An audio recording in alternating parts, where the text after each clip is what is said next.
Hello everyone, and welcome to another Top 5 Records video, and another one in the series in which I'm taking a closer look at the full body of work of one Bob Dylan. And we have arrived in 1969. While the world was in chaos, a lot of people were thinking, what is Bob Dylan doing? What does he have to say about this? And Bob Dylan's answer was not what people expected. It's Nashville Skyline. His answer is a pure country album. It's even a friendly, might I even say, edgeless Bob Dylan country album in a sense that he quit smoking. So his voice is different. His voice doesn't have the soul anymore. His voice is much warmer. There is a nasality still, but a full richness. You do not hear the cigarettes breaking the voice, distorting it. It's even so much country. The first track is with Johnny Cash. Now, if anyone thinks this is an introduction for me to start slandering this album, you're wrong. Because the last couple of years, let's say the last 4 or 5 years, this is my most played Bob Dylan record. So, for this series, in which I'm listening to his body of work in chronological order, there were moments when I thought, oh yeah, I'd forgotten that, or oh, this was the first time I heard a certain song on a first American pressing or a certain mono pressing. This one I know by heart right now. I completely did not see it coming when I first put it on. I was under the impression that Dylan did not record anything after Blonde on Blonde in the 60s, that is, until 5 years ago, until I heard John Wesley Harding and Nashville Skyline. And I just heard Nashville Skyline when I started getting into country. And I think this is one of the most gorgeous country albums. There is a warmth in this album that Bob Dylan from time to time does have, if you're listening to the right mix. There's a warmth and a sincerity on Blonde, but there's always the danger of becoming cynical. And sometimes people always think of Bob Dylan as a cynical poet, a cynical literary or not just literary. I'm looking for the right word, intellectual writer. And though he still is, of course, an intellectual, it's not dominant at this moment in time. Opening with the girl from the North Country. I love that song. And I think the way Cash and Dylan meet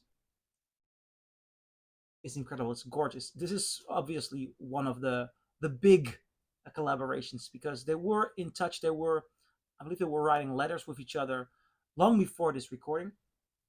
Because Dylan admired him, and I believe Cash also admired Dylan.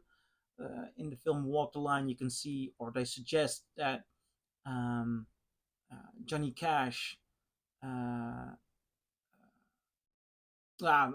try to recover a scene in which they're talking about album covers, and in which Johnny Cash decides I'm going to be more edgy. The personal thing. The thing is, the process of them getting together, which is better documented in a box I have here than you have more collaborations. Um, Johnny Cash actually wanted Bob Dylan to live next door at a certain point.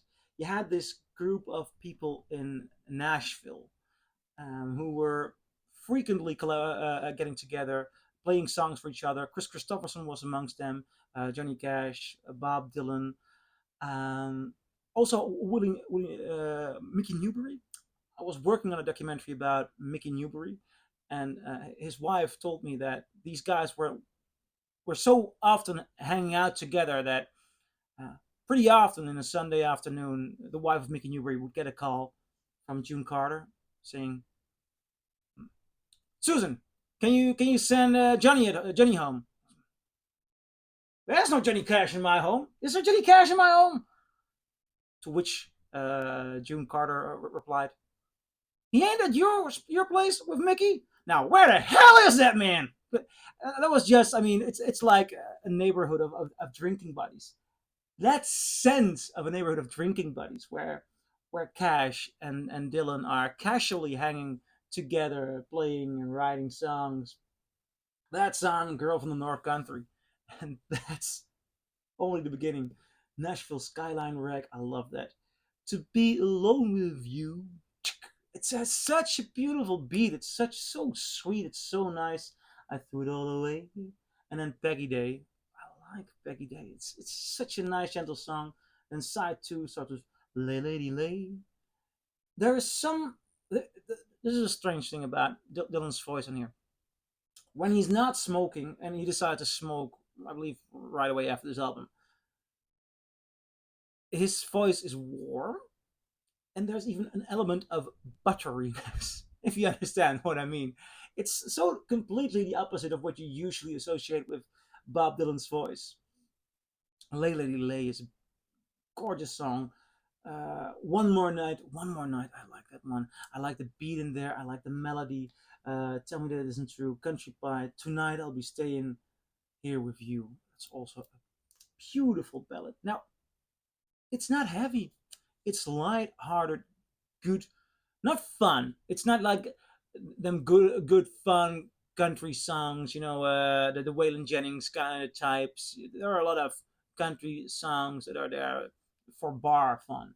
No, these are lovely relationships. It's really sweet. It's a guy, the sense of a guy under a tree singing about his love, and it's all sincere and it's all so easy. This is a hangout record. Quentin Tarantino talks about you have hangout movies like Rio Bravo. That's a hangout movie.